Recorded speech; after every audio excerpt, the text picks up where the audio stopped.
कौन सा नमक सबसे अच्छा है? आयोडीन क्या है? कितना नमक खाना चाहिए? चलिए, अब तक हमने जाना कि नमक कैसे बनता है और बाजार में मिलने वाले अलग अलग नमकों में क्या अंतर है।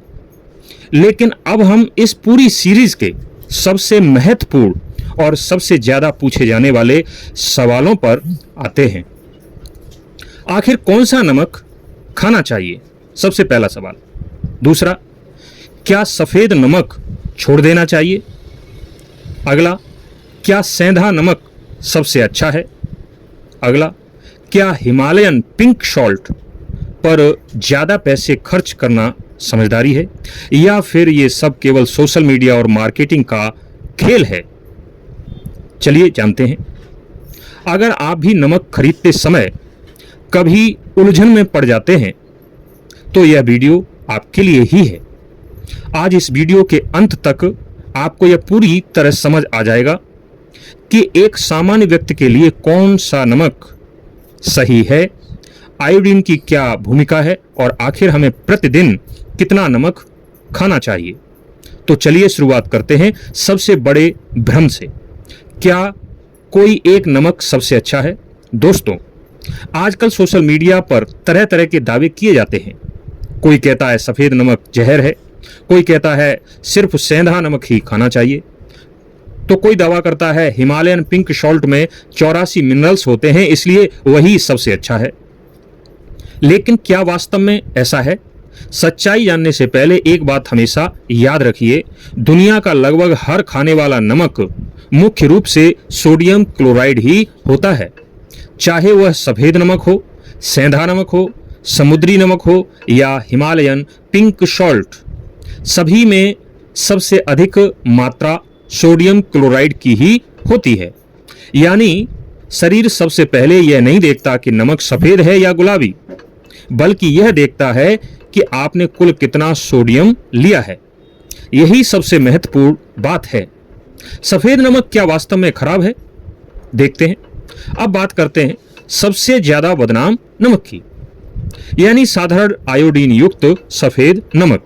दोस्तों, इसे जहर कहना बिल्कुल सही नहीं है। असल समस्या सफ़ेद नमक की नहीं, बल्कि अधिक मात्रा में नमक खाने की है। अगर कोई व्यक्ति किसी भी प्रकार का नमक जरूरत से ज़्यादा खाएगा तो उससे स्वास्थ्य संबंधी समस्याएं हो सकती हैं।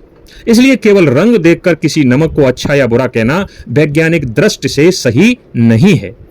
आखिर आयोडीन क्या है? अब एक महत्वपूर्ण सवाल, अगर नमक लगभग हर प्रकार का एक जैसा ही है तो फिर सफ़ेद नमक में आयोडीन क्यों मिलाया जाता है? इसका जवाब हमारे शरीर में छिपा है। आयोडीन एक आवश्यक सूक्ष्म पोषक तत्व यानी माइक्रोन्यूट्रिएंट है। हमारे गले में एक छोटी सी ग्रंथि होती है जिसे थायराइड ग्रंथि कहा जाता है। यह ग्रंथि ऐसे हार्मोन बनाती है जो शरीर की ऊर्जा, वृद्धि, मेटाबॉलिज्म और कई महत्वपूर्ण कार्यों को नियंत्रित करते हैं। लेकिन इन हार्मोनों को बनाने के लिए आयोडीन की आवश्यकता होती है।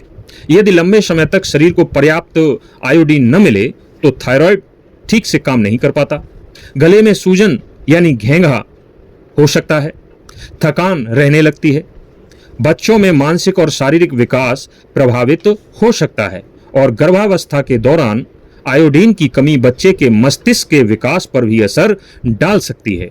इसी वजह से भारत सहित दुनिया के कई देशों में खाने के नमक में आयोडीन मिलाना शुरू किया गया है और इससे आयोडीन की कमी से होने वाले कई रोगों में उल्लेखनीय कमी भी आई है। अब प्रश्न आता है कि क्या आयोडीन वाला नमक नुकसान करता है? तो कुछ लोग कहते हैं कि हाँ, आयोडीन वाला नमक नुकसान करता है। लेकिन क्या यह सच है? सामान्य परिस्थितियों में यदि आयोडीन निर्धारित मात्रा में मिलाया गया है और आप संतुलित मात्रा में नमक खा रहे हैं तो आयोडीन युक्त नमक अधिकांश लोगों के लिए सुरक्षित और उपयोगी माना जाता है। हाँ, यदि किसी व्यक्ति को थायराइड की कोई विशेष बीमारी है तो उसे अपने डॉक्टर की सलाह के अनुसार ही आहार लेना चाहिए। क्या सेंधा नमक या पिंक सॉल्ट में आयोडीन होता है? यह भी एक महत्वपूर्ण सवाल है। तो देखते हैं। प्राकृतिक सेंधा नमक और हिमालयन पिंक सॉल्ट में आयोडीन की मात्रा सामान्यतः बहुत कम या यूं कहें कि नगण्य हो सकती है। इसलिए यदि आपका पूरा परिवार केवल ऐसा नमक उपयोग करता है और भोजन से पर्याप्त आयोडीन नहीं मिल रहा, तो लंबे समय में आयोडीन की कमी का जोखिम बढ़ सकता है।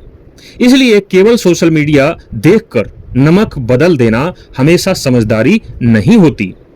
तो आखिर सबसे अच्छा नमक कौन सा है, चलिए बताते हैं। इस पूरे वीडियो का सबसे महत्वपूर्ण निष्कर्ष यह है कि अगर आप एक सामान्य स्वस्थ व्यक्ति हैं, तो सबसे महत्वपूर्ण बात यह नहीं है कि नमक सफेद है या गुलाबी है या सेंधा है, बल्कि यह है कि आपका कुल आहार संतुलित हो और नमक उचित मात्रा में लिया जाए। यदि आपके भोजन में आयोडीन के पर्याप्त स्रोत नहीं हैं, तो आयोडीन युक्त नमक उपयोगी विकल्प हो सकता है। और यदि किसी विशेष कारण से आप दूसरा नमक उपयोग करना चाहते हैं, तो पहले यह समझ लें कि केवल नमक बदलने से आपका पूरा स्वास्थ्य नहीं बदल जाएगा। स्वास्थ्य का आधार है संतुलित भोजन, नियमित व्यायाम, पर्याप्त नींद और सही जीवन शैली। अब आपके मन में एक और प्रश्न घूम रहा होगा कि आखिर एक दिन में कितना नमक खाना चाहिए। लेकिन अब सबसे व्यावहारिक सवाल, एक स्वस्थ व्यक्ति को रोज कितना नमक खाना चाहिए। विश्व स्वास्थ्य संगठन यानी WHO की सामान्य सलाह है कि एक स्वस्थ वयस्क को पूरे दिन में कुल मिलाकर लगभग 5 ग्राम नमक से अधिक नहीं लेना चाहिए। जी हां, 5 ग्राम, यानी कि लगभग एक छोटी चम्मच। लेकिन यहां लोग सबसे बड़ी गलती क्या करते हैं? उन्हें लगता है मैं तो खाने में बहुत कम नमक डालता हूं, लेकिन असली नमक कहां छिपा होता है, चलिए देखते हैं। चिप्स, नमकीन, अचार, सॉस, बिस्कुट, पापड़, फास्ट फूड और पैकेज्ड खाद्य पदार्थों में, यानी कई बार बिना जाने ही हमारा नमक तय सीमा से ज्यादा हो जाता है। अब एक और प्रश्न, बच्चों और बुजुर्गों के लिए क्या स्थिति है? छोटे बच्चों को वयस्कों जितना नमक नहीं चाहिए। शिशुओं को तो अलग से नमक देने की भी आवश्यकता नहीं होती। और यदि किसी व्यक्ति को उच्च रक्तचाप यानी कि हाई बीपी, हृदय रोग या किडनी की बीमारी है, तो उसे डॉक्टर की सलाह के अनुसार ही नमक की मात्रा रखनी चाहिए। अब सबसे बड़ा सवाल, अगर कोई व्यक्ति लगातार जरूरत से ज्यादा नमक खाता रहे, तो शरीर में क्या क्या बदलाव होने लगते हैं? क्या केवल ब्लड प्रेशर बढ़ता है, या दिल या किडनी या दिमाग और शरीर के दूसरे अंगों पर भी क्या असर पड़ता है? और दूसरी तरफ अगर कोई व्यक्ति बहुत कम नमक खाने लगे, तो क्या वह भी नुकसानदायक हो सकता है? दोस्तों, यही सबसे महत्वपूर्ण हिस्सा अब बाकी है। अगले भाग में हम विस्तार से समझेंगे ज्यादा नमक खाने के नुकसान, कम नमक खाने के खतरे, किस उम्र में कितना नमक लेना चाहिए और किन लोगों को नमक के मामले में सबसे ज्यादा सावधानी बरतनी चाहिए। यकीन मानिए, उस वीडियो के बाद नमक को लेकर आपकी लगभग हर गलतफहमी दूर हो जाएगी। अगर आपको यह वीडियो उपयोगी लगा हो, तो इसे अपने परिवार और दोस्तों के साथ शेयर जरूर करें। ऐसी ही वैज्ञानिक और आसान भाषा में स्वास्थ्य से जुड़ी जानकारी के लिए हमारे चैनल को सब्सक्राइब करना न भूलें। धन्यवाद। मिलते हैं अगले भाग में।